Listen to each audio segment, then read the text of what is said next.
عليكم ورحمة الله وبركاته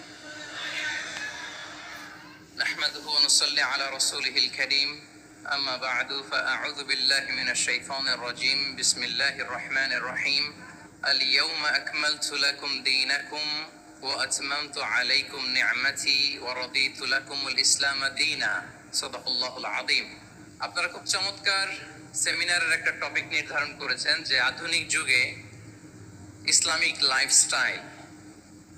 শুরুতে আমি Islamic lifestyle বলতে আসলে কি বোঝায় এই আইডিয়াটাকে, কনসেপ্টটাকে ক্লিয়ার করে আমি আমার মূল আলোচনায় যাব ইনশাআল্লাহ বিইذنিল্লাহ। খুব সহজে যদি বলি, ইসলামিক লাইফস্টাইল হচ্ছে যে লাইফস্টাইল কোরআন সুন্নাহ থেকে উৎসারিত এবং যে লাইফস্টাইল হচ্ছে এন্ডোর্সড বাই ইসলাম, যে লাইফস্টাইল আমাদের প্রিয় নবী মুহাম্মদ রাসূলুল্লাহ সাল্লাল্লাহু আলাইহি ওয়া আলিহি ওয়াসাল্লাম তিনি নিজে লিড করে দেখিয়েছেন আমাদেরকে, এটাই হচ্ছে ইসলামিক লাইফস্টাইল।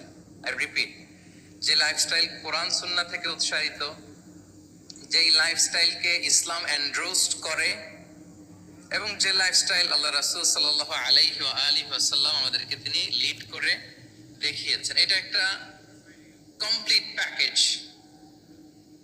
একটা হোলিস্টিক প্রজেক্ট। এখানে কাটছাট করার সুযোগ নেই, মানে পিক এন্ড চুজ করার সুযোগ নেই। আমার পুরো জীবনটাকেই ইসলামে অনুশাসন দিয়ে যদি আমরা পরিচালিত করি, ইসলামের ছাঁচে যদি সাজাই, সেটা হবে ইসলামিক লাইফস্টাইল। এখানে পিক এন্ড চুজের কোনো সুযোগ নাই। মানে মুসলিম হইলে পার্ট টাইম মুসলিম হওয়া যায় না, ফুল টাইম মুসলিম হইতে হয়। মানে জীবনের প্রতিটা অঙ্গনে ইসলামকে আমাদের প্র্যাকটিস করতে হবে, কারণ আমরা জানি ইসলাম মানে হচ্ছে complete submission to the order of Allah.